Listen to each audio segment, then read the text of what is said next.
Welcome to the Living Superhuman Fitness Podcast, where we take you inside our gym, CrossFit Palm Beach, each week.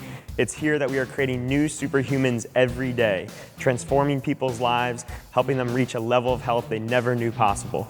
We strive to answer your most burning questions on fitness, health, nutrition, training, motivation, mindset, lifestyle, and more. If you have a question, please email us at info@crossfitpalmbeach.com. You can also learn more on our blog, livingsuperhuman.com. And if you have a moment, we'd love a review from you on iTunes. All right, it's time. Let's stop being average and start living superhuman.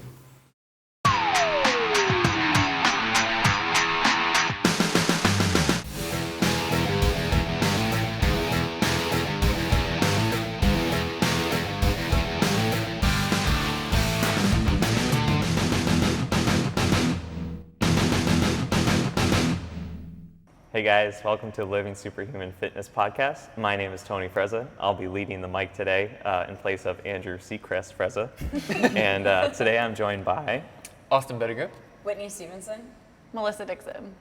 So today we're going to be talking all about goals, and not just goals, but the systems and the habits that come with goals, right? Because we feel like you can't just have one without the other, especially if you want to achieve those goals. You know, it's the beginning of the year. A lot of people are making new goals, new resolutions, and by the time you guys are watching this or hearing this, statistically, a lot of those have failed, right? So we want to kind of point out today, like, it's great to have goals, and we're going to talk about how you make them, but also, you know, what's the difference between someone setting a goal and then the person that fails and the person that succeeds, right? The Super Bowl's in 2 days. I'm pretty sure every NFL player started the year, let's make it to the Super Bowl, let's win the Super Bowl. Yet there's only 2 teams left. That's all right. So we're going to dive in today to like what made the difference between the people at the, you know, the players that made it and the players that didn't. So before we get into like the habits and systems, let's talk about goals. Like, why is it important to have goals, right? Whitney, do you have any goals? Well, I love goals, but I think it's so important to have something in the future, or maybe not so distant future, but something to keep you like motivated and accountable for what you're doing on a day-to-day basis. Like, obviously I have goals, but I have like kind of an overarching goal that I am able to check in with every day, which is like just being my best self, whether that's in a workout, whether that's in a conversation with a friend, whether that's driving in traffic. So this kind of overarching goal that I have is important to me because I'm able to like kind of look back at it every day, and it'll hold me accountable in, you know, places where maybe like I have an old habit that's maybe a bad habit that's like sneaking up on me and I don't want to get into it, and I can kind of go back to like, all right, am I really being my best self right now? All right, no. So what can I do to get myself out of that old habit, or I don't know, put a new habit in place to kind of get me back aligned with my goal for that day. So I think goals are really important for like long-term, you know, whether it's an event you want to do, or a race you want to complete, or a time you want to have, or a benchmark you want to complete.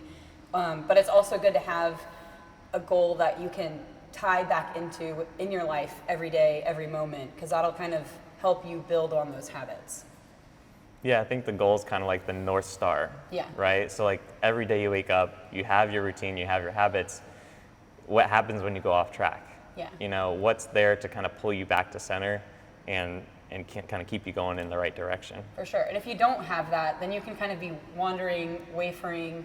You can be caught more in the land of like comparison. Like if you don't have something set up for yourself, you could be looking at what someone else is doing and being like, oh, I want to be like Melissa, and she's doing this, and she can row this fast, and I can't. And then you get caught up in maybe more of like a negative realm, where if you had like your own personal goal of like, okay, I know that I want to be able to row this many calories per hour consistently, and what can I do to do that? And then maybe you're able to ask, hey Mel, can you like help me with my rowing, because you're so good at it, and now you're out of that comparison realm, and you're kind of fostering a more positive environment, and you have a goal that you can check back in with.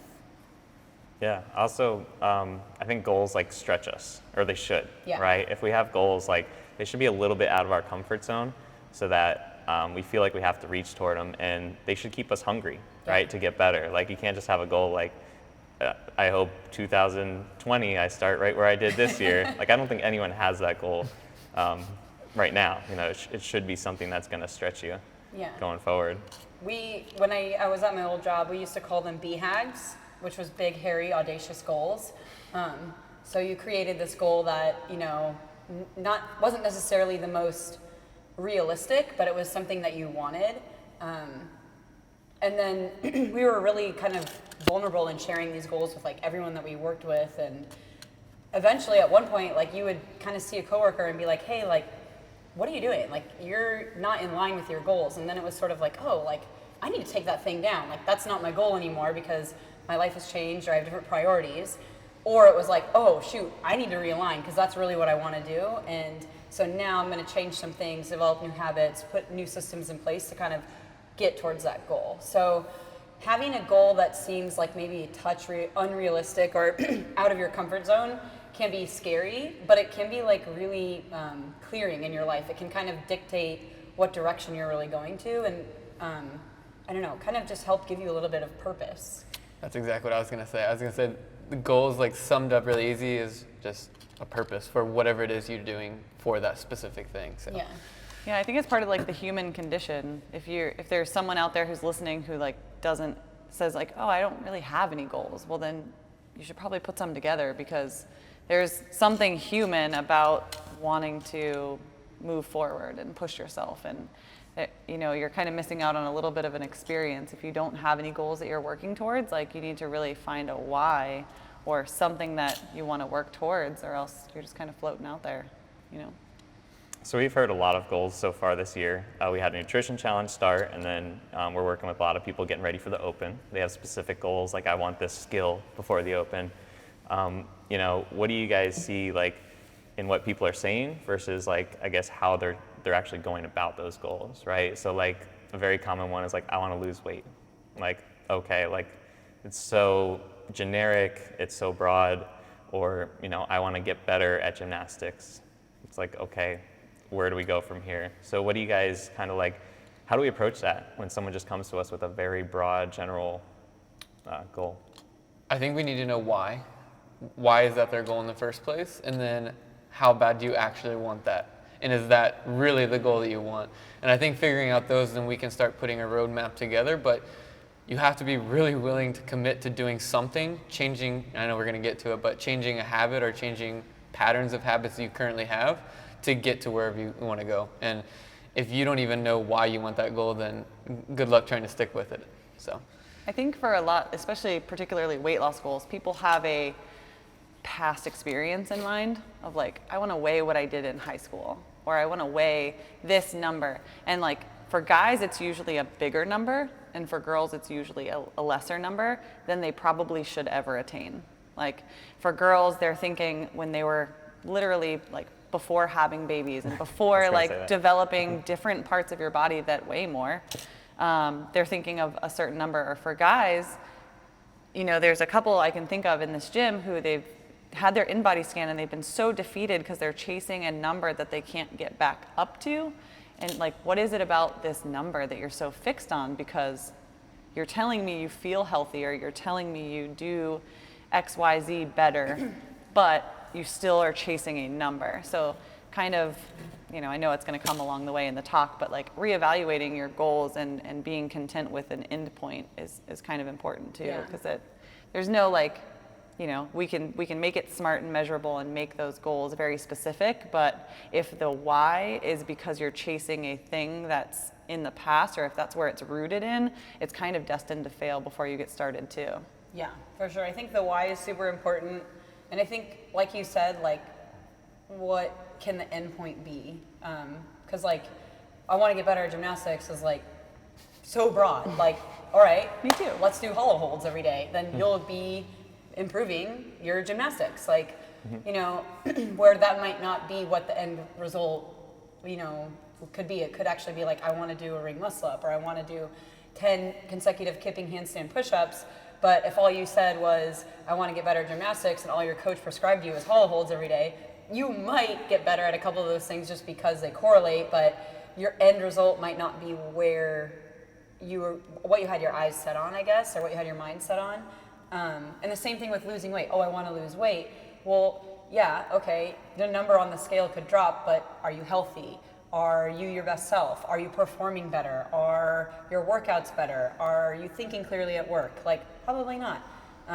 So just like having a very clear and specific why, and then also making that goal specific and clear and concise, where it can be a little bit more tangible than just sort of an idea or, I don't know, something like that, I guess.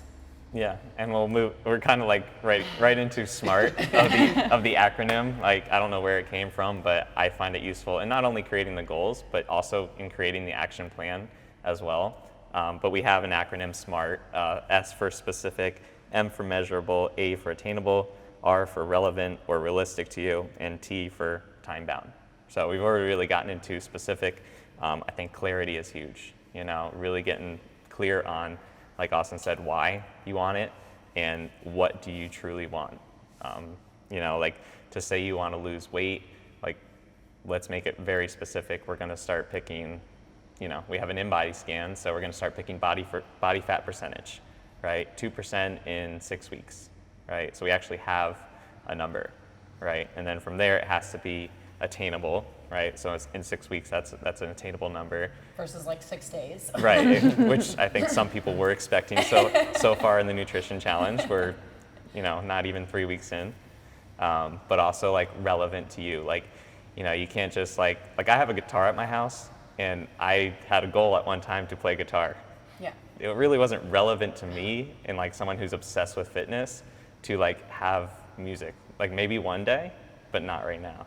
Right? Yeah. And Or then if it becomes important to you, you can put in things that have obviously failed in the past to make you reach that goal. You can get smart with a goal, I want to play guitar, and make it specific and form those habits around it that make it something you want to do. And that's a great point, is that kind of what you said, like, are we going to just do the same things we've always done, or are we going to actually do different things this time around, right? So that when the next year comes and when we were like, oh, let's make some goals, we're not just making the same goals, or we're just trying to get back to where we were a year ago. Because, that's no fun. Yeah, I think that was what was really cool about sharing them at my old job. When we would have these goals written down, we'd have them, they were posted in our store, and so other people would see them, and like I would be working with people, and like it would be a random shift, so it would be random people, they didn't really know each other, so like they would grab like your goal sheet and go over them, and then they'd come up to you and be like, hey, like, how's it going? I saw that you wanted to learn Spanish, and I was wondering, like, have you learned Spanish? And I would be like, no, actually, I need to change that. Or yeah, I have. I got, Rosetta Stone, and I've been working on it every day. So there was just something cool about being able to share them and then have, again, just like that accountability and those check-ins of like, is it relevant to me? And like, maybe it's something I want, but it's not relevant to, my life right now, and I need to, reconfigure some things, or maybe just set a different goal so that eventually, maybe your goal can be to have a little bit more free time. And then when you start to develop that free time your goal can be to learn the guitar, because now you've set in place the free time to develop the skill for the guitar playing, something like that. Yeah. I think one thing and now that we're on the nutrition challenge, was a lot of people were super motivated by Kelly's transformation. And although I love that about it, they automatically assumed if I do this challenge, I'm going to get there in no time. And that's like really disheartening, because she put so much work into that specific goal to make that transformation. And for some people to think it's like, if I just do this, it'll be pretty simple, I could probably get that. It's almost like a slap in the face to her for all the work that she did. So going back to what Melissa was saying, is like, you need to make it realistic to you. Don't worry about like what other people are doing. Like, you can't look at what they've achieved in their like goals or whatever and think that it was an overnight success and think that you're going to get that success right away, or even have the same success. Like, it has to be relative to you. It has to be attainable by you, and you have to have your own timetable. Like, you can't just pick and choose like what you think you want and then base it off of other people, because again, that'll go down the drain too. There were so many times in my personal weight loss journey, because it took over 2 years. Yeah, it took a long time, and there were so many times along the way where I had to check back in with myself and just go, you know what? But I lifted heavier today, but I did my first pull-up, and like, drop the weight loss goal of it and focus on the other stuff that was promoting it.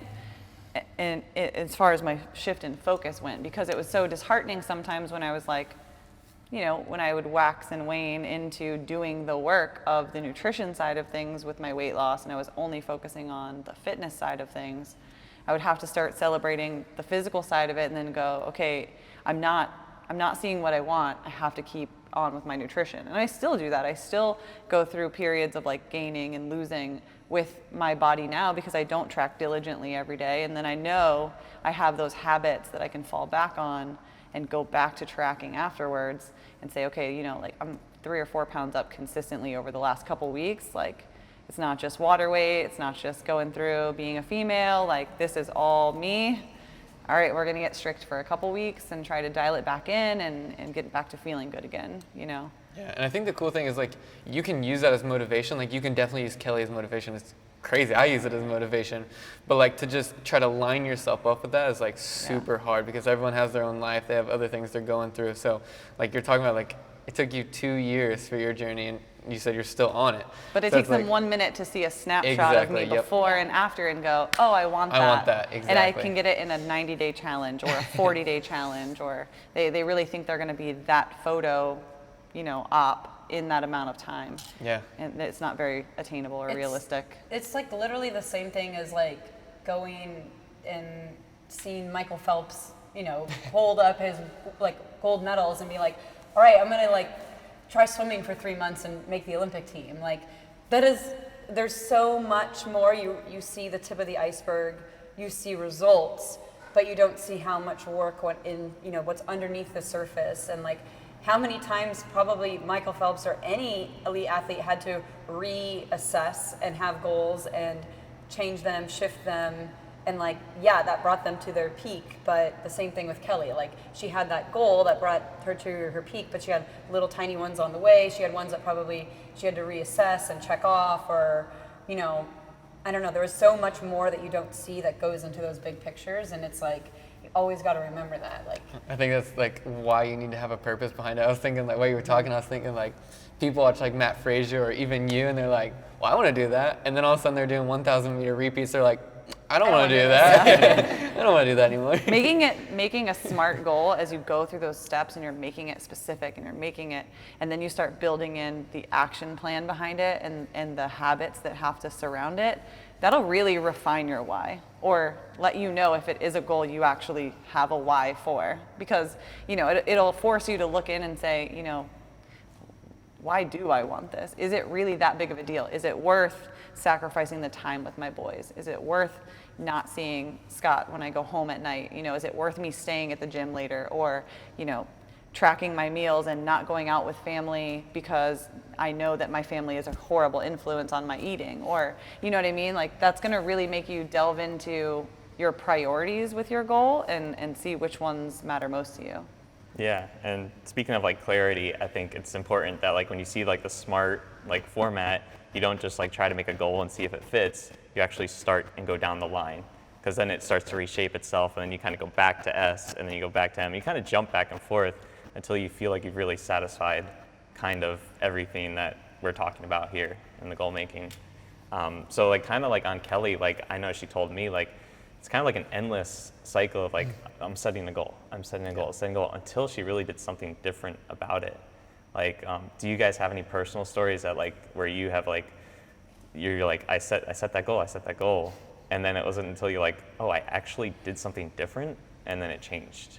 I think, well, we just, in the community page, we just posted all these like transformation pictures. I thought that was super cool, but it made me think about myself. Like, my goal was to gain weight, and for the longest time I kept telling people like, I just can't gain weight. Like, I'm a hard gainer. Like, it just doesn't go on me like that. And then until I decided like, maybe I should actually track my food, pay attention to what I'm putting in my mouth, see how much I'm actually eating, and change that. Well, that was weird. Then all of a sudden I started gaining weight and started changing my body. So I think if you want to make a change, like, you have to actually commit to it and see yourself like follow through with it, which takes a lot of patience and a lot of time. But if that's your goal and that's what you really want to do, then that's what it takes. yeah, I feel like, I mean, like I mean, I have an obvious goal of making the games, but this year it kind of put it in a whole different perspective because the whole format is different. Now there's no regionals and everything is scored differently. And I've had quite a few people ask me, like, what's my goal for this year? Am I still going for it? And I say, of course I am. And I have had to make my own personal changes. I've had to get a new coach. I'm traveling out to see him. I'm, working to find which competition is going to be best for me to go to, where I can be supported the best, and then what makes the most sense for my training. Because yes, I'm training to go to the games, but I'm also training to be the fittest, best version of myself, and I need kind of the alignment of that to happen. I can't just continue or think that I can go to any competition at any time and win without, the support of my coach and like everything else that's going on. So for me, setting these goals and having it be kind of, I don't know, like I know what my goal is and like the big goal is, I guess, and then the smaller goals to get there have to shift. And I noticed that this year because of just the circumstances of the sport and what's going on. So, and then what I also want in my own life too. So I don't know, it's sort of kind of like what you were just talking about, I guess. Having that bigger goal, but then also having those like smaller ones that you have to like work at to get there. And then actually taking the action to do it. Like me getting the new coach, me like putting myself out there and like, I don't know, it's hard. You feel like vulnerable in doing that, but then it's also like, okay, I'm actually doing it. Like I'm putting the steps forward. And it's still measurable, Yeah. Because you can say, did I or didn't make the games, time bound. The games Yeah. are going to be at a certain, time. Place and time. And you really can't just kind of do that one over and over again like Austin did with, I'm going to get bigger. I'm going to get bigger. I'm just I'm gonna going to be get a big stronger. boy one day. Yeah. And just didn't happen. No, it happened. Still working. It happened. Yeah, so let's talk about kind of like the habits and the systems that get created behind the goals. I recently read it. I don't know if it was in Atomic Habits or in another book, Willpower, I read, but like people get more satisfaction from actually making the goal than achieving it, right? So like that's why we get this endless cycle of like, let's make a goal, like, but now let's like get to the systems, the boring part, like the habits you have to create, and why it's so important to make not only like specific, clear systems and habits, but what are some ways that we can make them like super clear? I guess is what I'm trying to ask. The one thing I did, and I think that's so right, like I used to get more satisfaction of just saying like, oh, I'm gonna snatch 300 pounds than actually working to try to even get close to snatching 300 pounds. But when it came to food, like my satisfaction changed in the sense that I bought myself a calendar, like an old school calendar. And my satisfaction was every single day, like, did I track my food? Yes, here's a red check. The next day, did I do it? Yep, here's a red check. And it's like, I could look back now and like, oh, look at all these red checks I did. But like, one, it set a really good habit because now I'm tracking my food every single day. But two, it was actually on the path to what I was trying to do in the first place, which made my goals so much easier to actually try to achieve. So that's the way I changed it kind of in my mindset was having like a daily little checklist where I could actually see the progress, even if it wasn't like in my body immediately, obviously, but I could see something that showed I was going in the right direction. Old school is just school for me. Yeah. But okay. My bad. Usually I do on my iPhone. The check writers of the group. Calling me out. I think the best example, and probably one of the more relevant ones to our members, is like, I want to run a 5K, or I want to run a race. I want to be that person who, they have like a distance goal or a physical milestone that they want to achieve. And I mean, building that out starts with like, well, what are you doing right now? What are you doing today? What's your plan for it today? What does that look like? Is it putting on your running shoes when you wake up and your socks, like your knee socks and the compression socks, and get your whole gear on so like there's no way out of it? It's going to happen today, Building in the habits that support that I'm going to run a mile today, or I'm going to run a half mile today, or whatever your ability is. I'm going to walk a mile today. Having a built out plan. And the first thing I tell them is you can download a 6-week plan. How many weeks out are you? Did you put it on the calendar? Did you download a plan? What are you running today? What distance is happening today? You know, making sure that there's something, if it's not a physical something that's happening today, it's a rest day for what's happening tomorrow. You have a plan to rest so you can recover for tomorrow, or, you know, looking at the workouts and how it fits into your plan. Everything needs to be planned out from this day until race day, and it's all there for you, you know, and the habits that surround that action plan of how it's going to happen, the habits are just as important, building those in to keep you on the task of the day to get to that goal. Yeah, I remember in Atomic Habits, he said, like, don't just have the goal to run a 5K, like, have the goal to become a runner. Mm-hmm. And then daily, like, ask yourself, what would a runner do? Yeah. And hopefully you have a lot of things set, but let that guide the kind of in-between decisions that you don't have set to be like, what would a runner do? Or what would, like, a hard gainer do, or a games athlete do? And you just ask yourself those questions, like, over and over throughout the day. Yeah, it also helps you strengthen your why when you're tying that goal to your identity. I am now a runner because I run. I am now a runner because I have a 5K under my belt. Like, this ties it to your identity and makes it so much stronger of a goal to continue. Even after that 5K, now I ran a 5K, it's strengthened. I am a runner.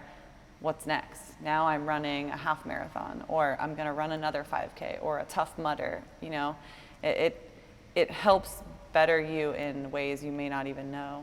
I think, sorry. No, or just up ahead. Yeah, I think one of the best ways to kind of like start building the habits is just to start where you're at. Like, a lot of us don't even really kind of realize like that we start a little bit further ahead of where we actually are. So, like, I'll use like a nutrition example. I've used this before, but say there's somebody who wants to plan their meals for an entire week, and they get all their food, they get their diet recipes, they're, you know, ready to go, but like they literally don't have anything to cook the food in. They don't have the right pots and pans. They don't have the right Tupperware to store their food for the week. So it's like, you really got to take a step back and start where you are. Your first step to being like healthy or achieving your like weight loss goal, maybe buying Tupperware and actual good like pots and pans to cook with at like Home Goods or something. That may be your first step. Like, that might feel like it has nothing to do with your goal, but that's a blueprint to how you get there. And so I think just having some like rigorous honesty with yourself with where you're at, and not being afraid of that, because it can feel daunting, like, oh, I'm so far away, it'll never happen.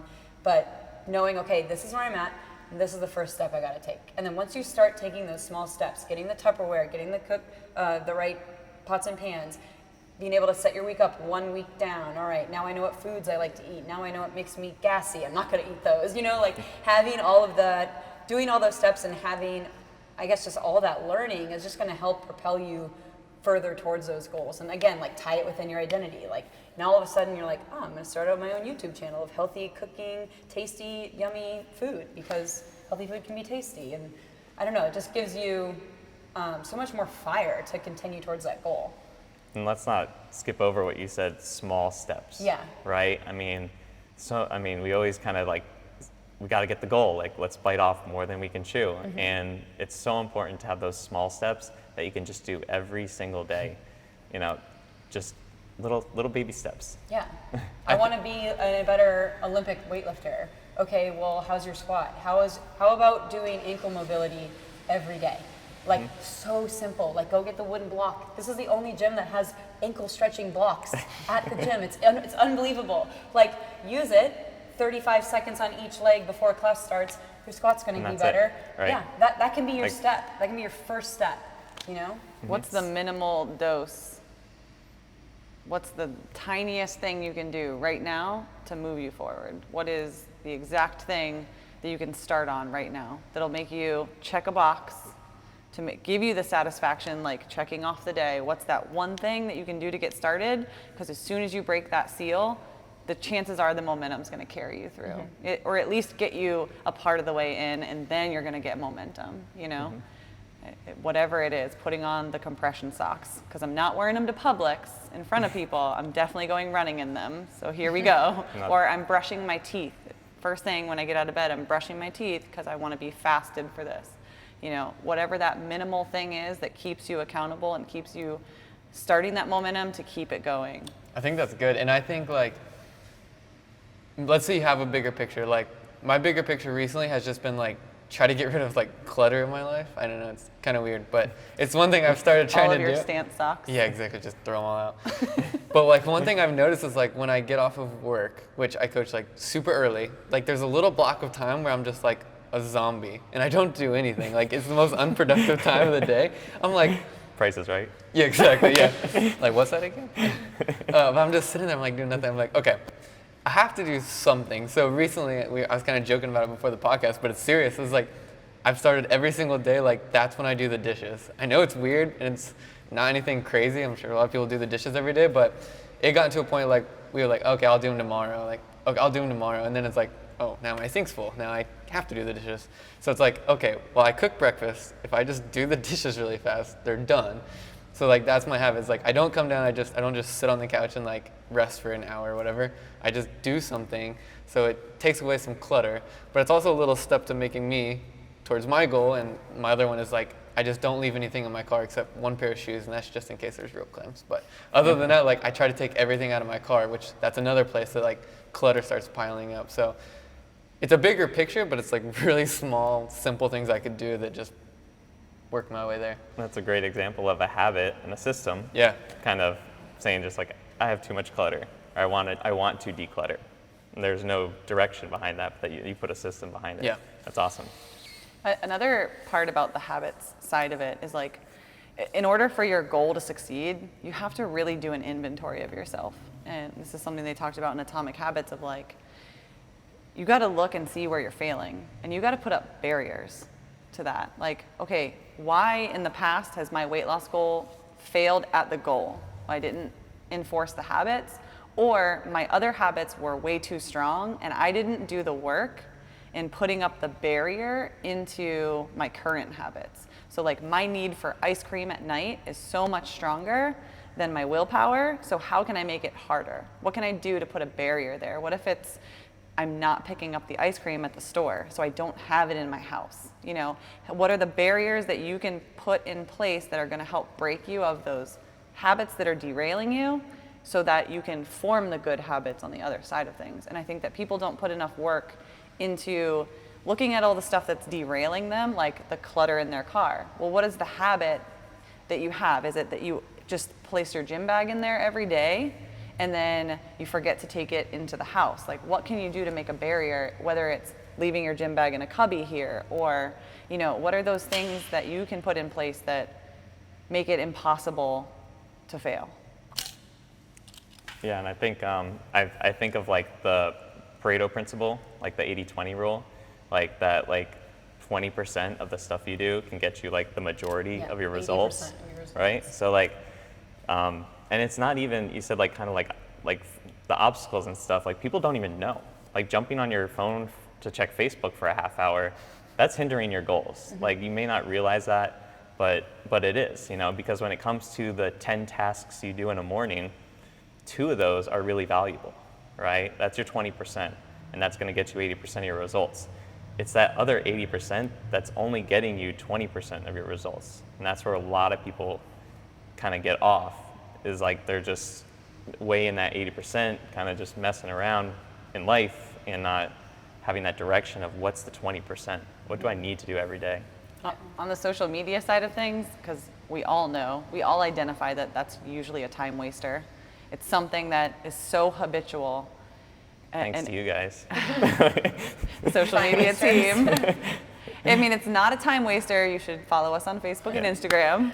Everything else besides CrossFit. Yeah, all the other stuff. Just don't scroll. But we all know it's a time sap. It's a trap of time, and they do so much science to get us into those habits, and they're so hard to break. And I found myself having like the least productive time while I'm managing our social media for BeachFit, because I'm on social media and then I get caught scrolling and I'm looking at things that we follow as a gym, and I'm thinking like, no, I'm supposed to post right now, like let's get it together. And I've had to reevaluate my habits, and the first thing I did was I can't delete it because I manage it, so I had to change it to a different screen because my brain knew. And I suggest everyone do this. When you think you're not doing something habitually, change the location. Even you just change it to a different page or put it in a folder on your phone, and you're going to be looking at your phone like, I forgot what I was looking for. Your brain just automatically does these things, and it's kind of alarming when you first do it, because you're like, wow, I am such a captive-minded person. Like, I don't even know why I'm doing it, it's just happening. And so, you can start putting those barriers, like I said before. My barrier was moving the tile, so I had to have a lot of intent. I need to post right now, I need to go in and find this new place. And the only time my brain was doing it was with intent, and it really helped reshape the habit that I already had, instead of just going on there perusing things for my own pleasure. And it's kind of scary. Yeah, kind of piggybacking off that, I kind of did something similar. Not too long ago, I started trying to make the habit of, I kept getting into bed, and then Danielle's already long asleep, but I keep getting into bed and I'm like scrolling, and I'm like, it's like 10 o'clock, like I have to get up at 4, and I've just been sitting here staring at my screen. So recently I just made the change, like, okay, instead of playing on my phone, I'm gonna plug it in, turn my alarm on, leave it over there, but I'm gonna read. So I've changed it to like every night before bed I've been reading instead of scrolling through my phone. And I remember like the first, 2 days I would hear it vibrate, and I'm like, don't grab it. And I'm like, oh, yeah, I want to grab it. And I'm like, don't grab it. There's nothing that important at 10 o'clock at night that you have to grab that phone. So it's like, okay, just read. And now it's like, I hear it, but I don't really care anymore. But you're right. Like, it was so hard to like not grab it, because I'm just so accustomed to at night I just scroll. Yeah. And now I just do something. And honestly, reading makes me even more tired than just playing my phone, so I actually sleep better now, which is great. If that habit is so strong for someone listening who can't break that, like even just putting your phone on airplane mode, or taking all the notifications off. That's a big one. Taking the notifications off so it's not continually trying to suck you back into it, or try deleting it for a couple of days. And then, you have to do without it, and then go back after 3 or 4 days and see what you've missed, and then evaluate, was this so important that I had to look at it every 10 minutes? Because what I've found with my personal Facebook, since I've kind of like been on sabbatical with my personal stuff more, I'll look at it at the end of the night, and I'm looking at it and I'm going, these are fun things to participate in with my friends, but it's not like, I didn't miss anything. I didn't care about this cat video to begin with. It was funny. It brought me like 3 seconds of joy, and it was hilarious, but then I'm over it, and I'm glad it didn't sabotage me working with a member today, or, like I didn't let that interfere and go, oh, look, haha, you see it too, and then the end, It takes a lot of moments away from our life that we could be building better habits with. Yeah, I mean, it just goes right along with kind of like your goals and what you identify with. Because if you, like, for example, okay, so I have a goal of making the CrossFit Games, so I know what that takes, and so I know that if I stay up on my phone, I'm looking at my phone at night, that I'm not going to get a good night's sleep. I know that I need a good night's sleep to recover my body and get the right like hormones reproduced so I can attack my training the next day. So if I'm truly identifying with my goals, I have no desire to look at my phone, because I know the negative effect that it's going to have, or whatever the habit could be. It could be like smoking or eating pizza, or whatever it is. Like, those are like very drastically bad, but like, even if it's watching TV before bed. Yeah, exactly. I have a great example. I used to love, guilty pleasure, freaking Real Housewives of New York. Oh, so it's the worst. Like the worst. Like, I just loved it. I watched it in college, and I would like assume behaviors of these women on TV. They would just influence me. I'd be in a weird mood. I would be like acting strange or outlandish. Like, it was literally influencing me like insane. And I literally like pretty much have stopped watching all TV, like in general. I don't really watch very much. I'll watch like Disney movies every once in a while.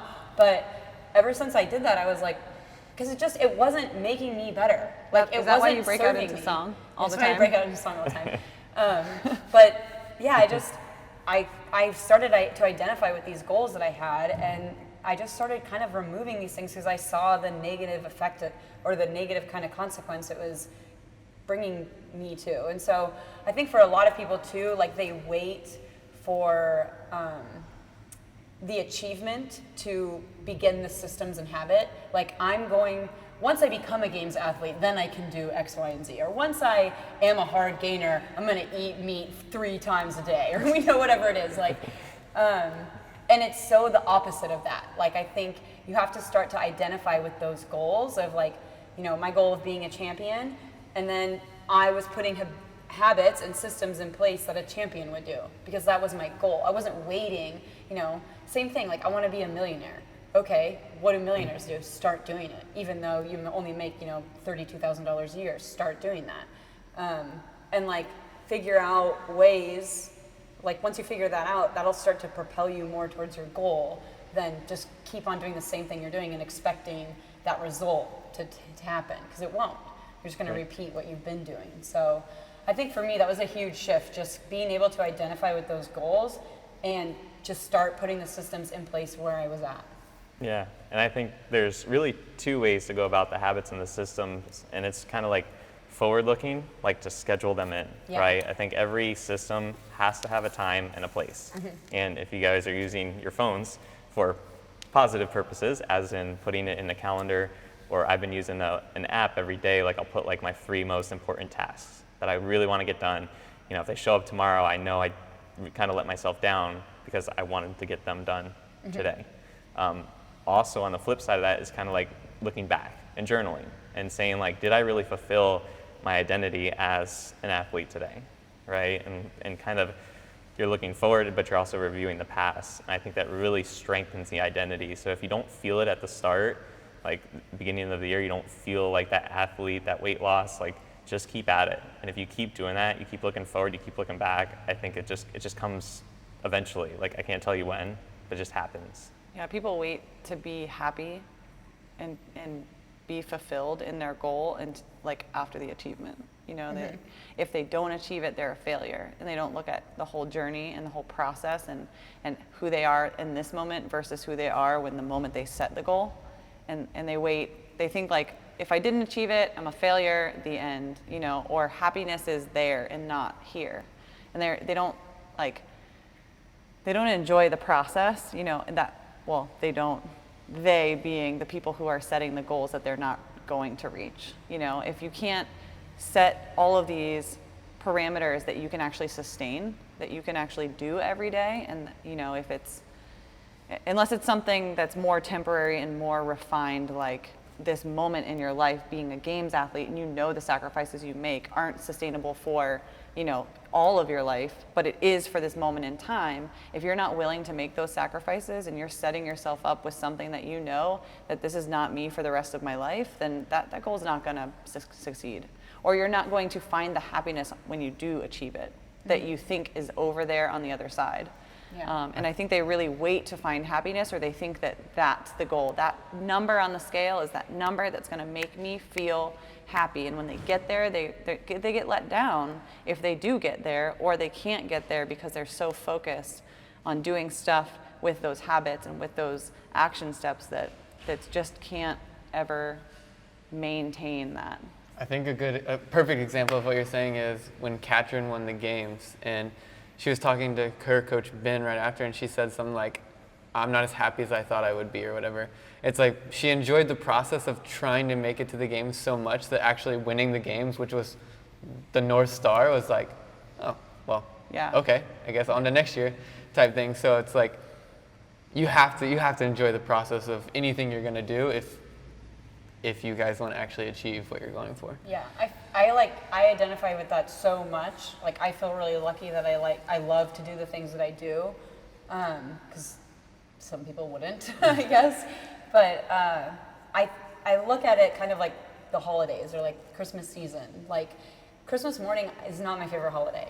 Thanksgiving is my favorite holiday because you start the process of Christmas at Thanksgiving. It's like you're getting in the fall holiday season, like you're planning out gifts, you're getting ready to go to different parties, like that whole thing kind of like starts that process, and I love that process. And like Christmas morning, I'm always kind of like, it's over, you know? Like, and I feel like that's the same way, like that kind of happens with goals. Like, you have to love that process, because you will get to that point where once it's over, it's like, okay. Not that it will be that way. It might be like, great, like, yes, I am right where I wanted to be, and I nailed it, and I'm so pumped, and I'm gonna go out, and I'm gonna celebrate, and I'm gonna jam, and then I'm gonna set a new goal next week. Yep. Like, you know, like there's just always something coming after you. Even like when there was a period of time in swimming where they had these like, they were like called like rubber suits. They weren't really rubber, but they gave you extra buoyancy. And literally, I was at a meet, and a heat would go and a world record would be set, and then another heat would go and that same world record would be broken, and another heat would go. It was like every person who broke the world record all of a sudden had a new world record to break, because they were the world record holder for like 35 seconds, because as soon as the next heat went, it was broken again. So it was sort of like, no matter how good you are, no matter how fit you are, no matter whatever your goal is, once you achieve it, there's always going to be something else, and you're always going to be in the process, which I love. And that's something about goal setting, is that it's, once you start it, it can change, but it probably will never end. And we're going to get you more presents for Christmas this year. I'm going to write that down. That's awesome. I think that's a great point to kind of end with. I wanted to just add one more thing, because I had people coming to me in the challenge asking for like mid-challenge weigh-ins. And to me, that says like, it says either this is working or it's not.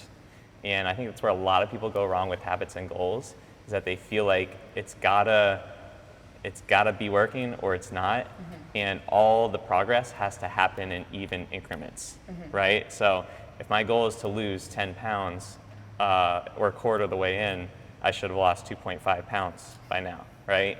And if that hasn't happened, F it. Yeah, right? What's the point of me doing this challenge anymore? Yeah, and so I stole a quote out of Atomic Habits, and he says, in reality, the results of our efforts are often delayed.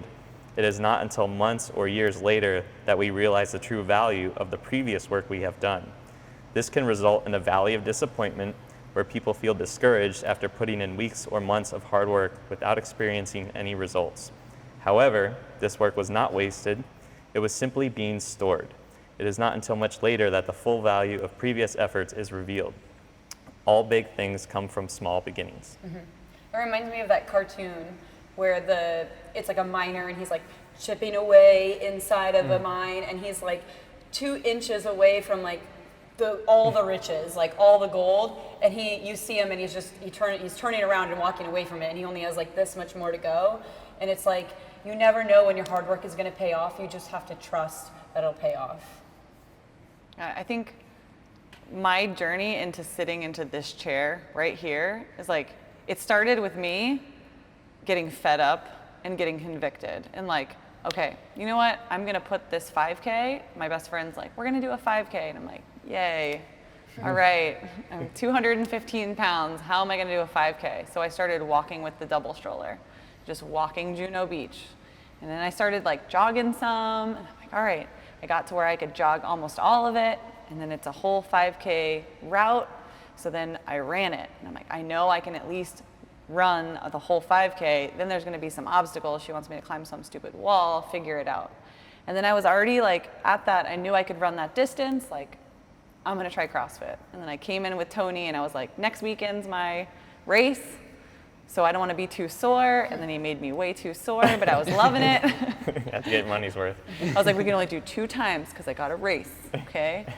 But I kept evolving my goal. And like, after my sessions with Tony, I was like, I could see myself doing this. I could see myself getting back into fitness and being this person, and like constantly reevaluating who I was during that process. I wasn't a runner anymore. I was a mom of 2 boys. I was 215 pounds. I wasn't anything to myself, but then reevaluating who I was, and now I'm a coach, and everybody is looking to me in this new identity of mine. So it's, you constantly are reevaluating and putting those habits in every day of who you are. You can be anything. You can be anybody. So just make that goal. Set that vision, and then let it take you where it's going to take you. Mm-hmm. And you didn't just become what you are now, a podcaster and coach and everything else here. You know, it was a very hard progression that you worked for. Yeah. And I don't think if anyone saw it as overnight, that's exactly what we're talking about. Yeah. It's like you didn't see that years of hard work. Yeah, that was 4 years ago. Awesome, guys. Well, thank you for being here and letting me lead the podcast today. Share your goals. Share your goals with us. Yeah. but only on select times on social media that you have scheduled.